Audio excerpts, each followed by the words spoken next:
draft process been? Kind of recovery Yeah, I had. this past season? Everything I imagined. The OC was in there, receiver coach, special teams coordinator. I'm taking it was kind of a standing meeting, talking about family, just taking getting to recovery know me, treatment well. and we broke down some film trying to do everything I can, to want to see, for tomorrow.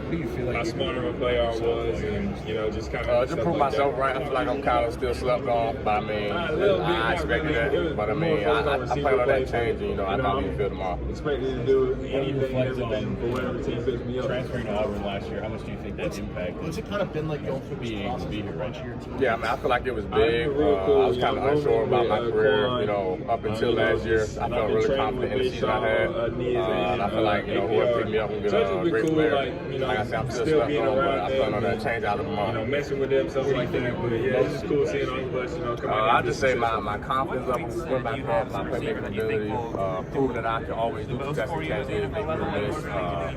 make tough catches in general, and be a playmaker for my team. I feel like that's something I've been capable of since I got to college. But wasn't able to showcase it as well as I thought. So I mean, just proving to myself, I feel like I opened my eyes. But one thing I've been focusing on is just route running. I'll probably just say just my relationship with Coach Davis. I feel like he played a big part in it. I got Coach Davis, Coach Moko. He just the support staff at Auburn. I feel like they were big. They always had my back. They always showed me a lot of love, and then the team in general had a lot of confidence in me. They made me feel that way every day, and I feel like it translated from one thing I always take with him is ultimately to he made me realize how much of a leader I can be, not just by my actions, but with the things I can say. So shout out to Coach. Yes, I mean that was a big reason I went there. Coach Davis let me know there was going to be a lot of freshmen. Yeah, so Virginia Tech, obviously coming from a small school, Virginia Tech is a big difference. Guys call me shout out to all the coaches, Coach Prime. Yesterday, telling me lock in, this just them taking me in, taking the chance on me, and the impact I had on him. Having the atmosphere at Blacksburg is unmatched. I mean, I came in there ready to lead, ready to help guys. You're going to get in Blacksburg, Virginia. Compete, push your right to be their best. What's your relationship with those Penn State guys? You still keep in touch with them? Yeah, like I seen all of them here. KeAndre was back there, T. Warren. Yeah. I feel like all my interviews have been great. Specifically with the Giants. I went to Penn State 4 years. They had some good coaches come in. I talked to them at the Senior Bowl as well. But I feel like any team that picks me up, I'm gonna give them my all. But it'd be cool if the Giants pick me up. Do you still communicate with the coaching staff at Penn State? Coach Hagan, he was man, just seeing how they play in New York. I feel like my versatility can fit, pretty much anywhere. But I can see myself being a slot or outside now. I'm a big time playmaker. I'm one of the best in the country. If not the best, like I say, it's just a lot of sleeping. I can be that guy for sure. I love challenges. I love doubt. That's I've been facing that since he's a dog, got into the football world. So I mean, it's all cool and it's all love. But see how it translated to the pros. But especially for myself, right? Did you meet the Cowboys? Did I meet the Cowboy? I believe so. Formal? Not a formal, informal. Yeah, I love Coach Tebow, man. He's a hard worker when the hard worker. I can't really remember specifically, but I mean, it was great meeting with all the team. They asked me questions, some drew up plays. I recalled them back like it was that, just as vigilant as he was as an OC. I mean, it was great experience overall. So they got my time with each coach, just being me. Having that genuine connection with letting them know what I'm looking for. He was big on getting me touches, and he helped me realize that I'm a big play guy to give me the ball and get busy, and him having faith in me to do that for our offense is really big for me. Given that it was a little late, I mean, it was definitely cool. Obviously got Bishop shooting in the backfield, so be prepared to block for him. But I took that in those because that's my dog, and I wanted to be successful. But a lot of RPO games, a lot of stuff like that. It was a fun offensive play. And like I said, I got on the phone with Coach Davis. Felt the instant connection. He convinced me to come down there. He'll be great, man. Obviously, Mike Evans, he's going to be a Hall of Famer. Chris Godwin, he's been doing it for a long time. He's a great player as well. It'd be cool to play in the offense, especially with Baker.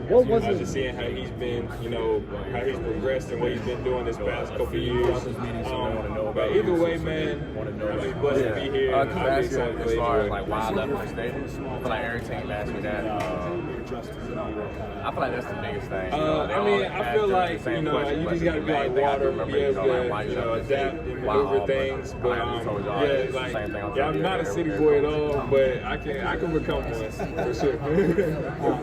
Knowing that I feel like it was big, but I also feel like you got players there where it was a good competition in the Big Ten. I played Joey Porter for my first 3 years in college. I went against the Jaquan I played against Kalen Kings, Jalen Reed, Casey. I didn't win against great NFL player, champions until I got to college. He makes plays that not everybody else can make. Just watching Shador, he can do the same. So guys all being able to play with either one of those guys, going into they're the SEC elite. It'd be cool, especially being able to get to know them and stuff like that. Got guys in the Big Ten, guys in the SEC. So I feel like it was good. I had football meeting with them. It was cool. Being in Dallas would be cool. It was a fun meeting. We kind of broke down some plays, and then they kind of talked some plays. And had to teach it back to him and stuff like that. So it was kind of a one of the standard meetings that you have. KJ, mature. He was mature since he got to college. Always in the training room.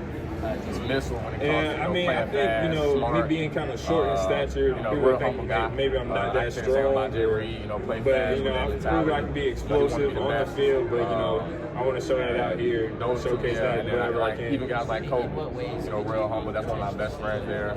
Was in the bench press, obviously on the 40, there's a lot of explosive you kind of know there, guys gonna reach and route running, things like that. I just want to be able to show like solid receiver, explosive. What went into the decision to move on from Penn State after 4 years there? I mean, I went there, like I said, compete, play at a high level, prove myself that I can play at a high level. Watching them, their elite ball skills, and like I said, not everything's looking last forever. Sometimes good things come to an end. All around great receivers, they're not out there 6'5" doing it. So just decided to look for a new option. My 5th year, I just wanted to reach that level of who I knew I was. So you obviously had a great year at Auburn. Penn State had a great year, almost getting to the you got the Devin Hesters of the world. Would you say that, like, knowing all that, would you still handle it the same way? See, going into it, like, you can't live with regret. That's one thing that my coach talked about. Like, being like that when if I'm you make making decisions to stay or leave, you gotta live with how it play out. So if they win the Natty, like I say, I'm cheering for the guys. I'm texting them. I was texting them. I met with them at the Senior Bowl, though. I still got best friends on that team, so there's no regrets, nothing like that. That was real cool. Mike Tomlin, so obviously there were some struggles in that receivers room. Him, I shook his hand. Do you feel that had you had been on the roster, that could have been the difference in them getting to the national championship game, maybe even winning it? That's something for y'all to answer. The world may never know. Actually, I wouldn't say anything stood out. I actually did, I think, a podcast with guys from the Giants. That was really cool. At the Senior Bowl, that's probably one of the coolest podcasts. It's cool people. It's early in the morning, like 6 a.m. Freshman All-American, we went at it every day. Cool, I challenged him every day because I seen it in him. He had to get thrown in the fire early. I guess it was some injuries on the defensive side. So, I mean, he played early and he stepped up to the plate. And like I say, freshman All-American. Obviously they had a lot of ups and downs, but I feel like you got the safety their roster. It's kind of like you can use the Commanders as a blueprint. Caleb. A lot of guys real mature. Once you get the right pieces, you can do something special. And I think the Giants are on that road. About the process and comes from Penn State. So, I mean, it was a lot of young guys on the team in general, and I guess they looked at me for that kind of, some advice and all of that. Well, my it's a lot of freshmen that still got blocking on the D-line.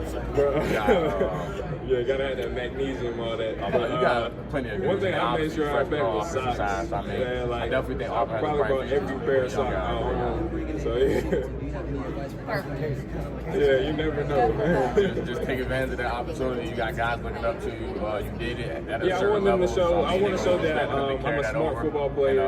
Introduce them to new moves or new ways, new preparation. I mean, they're just gonna be looking at him. Note taking, things like that. But also, like I said, I'm versatile and explosive, and I feel like I can be one of the best receivers in this draft class.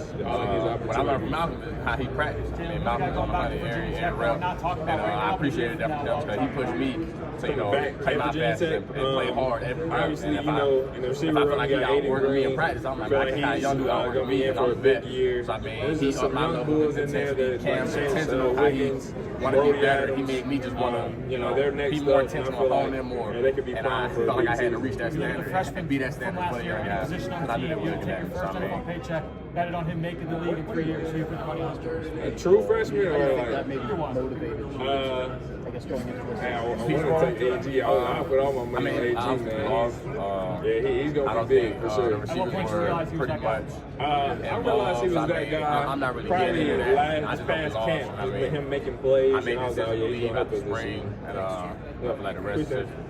How do you kind of work through that? There's such a low good to see you, bitch. for receiving core, and then ultimately you're able to have the opportunity to build up.